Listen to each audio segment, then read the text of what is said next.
नमस्कार. सिनेसंवाद या माझ्या यूट्यूब चॅनेलमध्ये आपणा सर्वांचे स्वागत आहे. या चॅनेलद्वारे आपण मराठी, हिंदी व इंग्रजी चित्रपटांचे परीक्षण पाहणार आहोत आणि ते आपण जरूर ऐकावे. आपणास कसे वाटले तेही कळवावे. लाईक, शेअर व सबस्क्राईब करायला विसरू नका. सजनी शिंदे का व्हायरल व्हिडिओ हे सिनेमाचं नाव जरी हिंदी वाटलं तरी सिनेमा मात्र चक्क मराठी वाटावा इतके मराठी संवाद आणि मराठी वातावरणही प्रयत्नपूर्वक जपलेलं मराठीपणही आहे.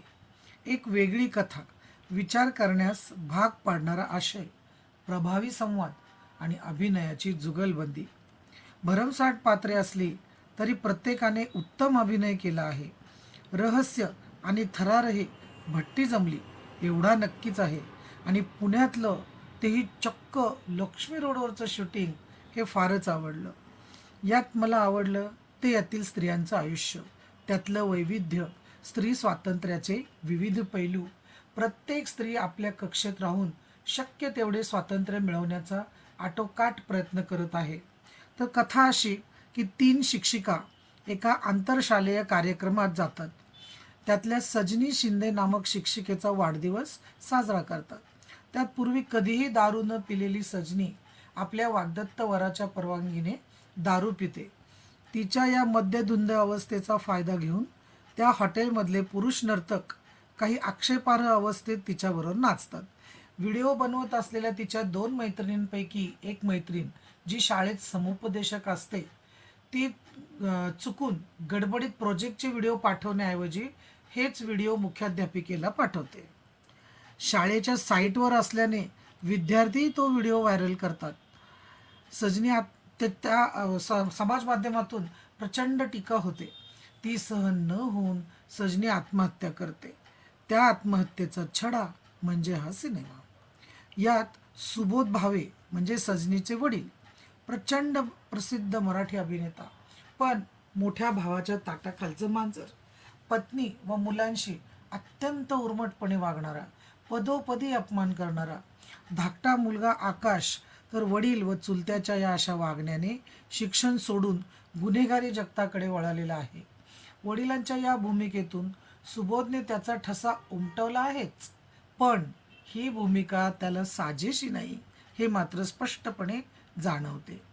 प्रतिष्ठा आणि अहंकाराच्या माजाने उन्मत्त मोठा भाऊ त्या अभिनेत्याने अतिशय छान आणि हुबेहूब उभा केला आहे. चिन्मय मांडलेकरने एक सामान्य पोलीस हुबेहूब वठवला आहे. सजनीचा वाग्दत्त वरही उजवा, सभ्य भासणारा पण आतल्या गाठीचा, IT क्षेत्रात काम करणारा, दोन्ही सासऱ्यांच्या नकोशा वाटणाऱ्या पाहुणचाराने काहीसा वैतागलेला, त्याचे साधे भोळे आईवडील. त्यानंतर जो येतो पात्र ते शाळेचा क्लार्क, एका कानाने ऐकू न येणारा, नोकरीसाठी मुख्याध्यापिकेच्या तालावर नाचणारा कारकून. पण मला आवडली ती सगळी स्त्री पात्र.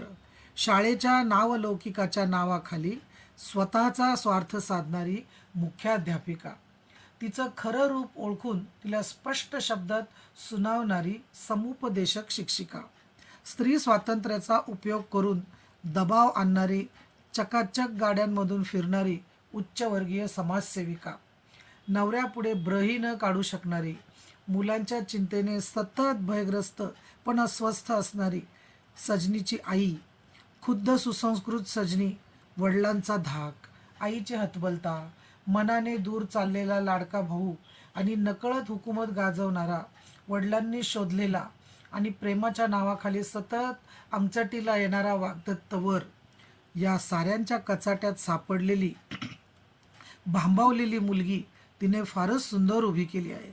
पण संवाद फारच अस्पष्ट बोलते. त्यात मात्र सुधारणा हवी. सगळ्यात वाखाणण्याजोगी भूमिका आहे ती या प्रकरणाची मुख्य तपास अधिकारी महिला, एक सक्षम गुन्हा अन्वेषण अधिकारी. तिने अप्रतिमपणे ही भूमिका साकारली आहे. वाचिक आणि कायिक अभिनयात तसूभरही कमी पडलेली नाही.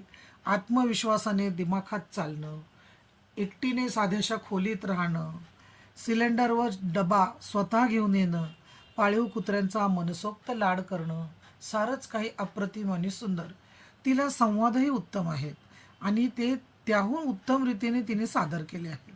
ती जेव्हा म्हणते, की मी सक्षम आहे म्हणून नाही, तर केवळ मी एक स्त्री आहे म्हणून माझी या प्रकरणी नियुक्ती झाली आहे. तिच्या चेहऱ्यावरची ती साहजिक खंत पाहून खरंच या पुरुषप्रधान संस्कृतीची चीड येते आणि या तकलादू स्त्री स्वातंत्र्याचीही. तपास करण्याची तिची पद्धत, तिचा वक्तशीरपणा, कमालीची सतर्कता, बारकाईने विचार आणि अचूक विश्लेषण करण्याची क्षमता, प्रचंड कष्टाची तयारी, सारं काही विलक्षण.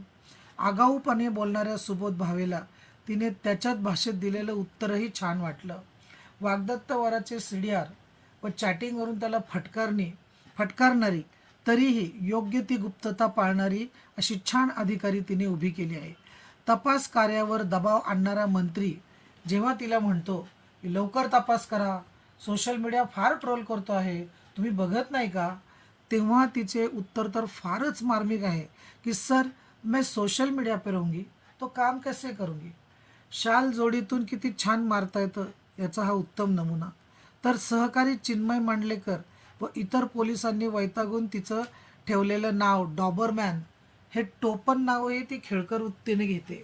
उलट हसत हसत त्याचं स्पेलिंगही दुरुस्त करून देते. मग मात्र चिन्मयची आणि तिची छान गट्टी जमते. त्याचा बॉस म्हणून तिच्याविषयी असलेला रागही जातो.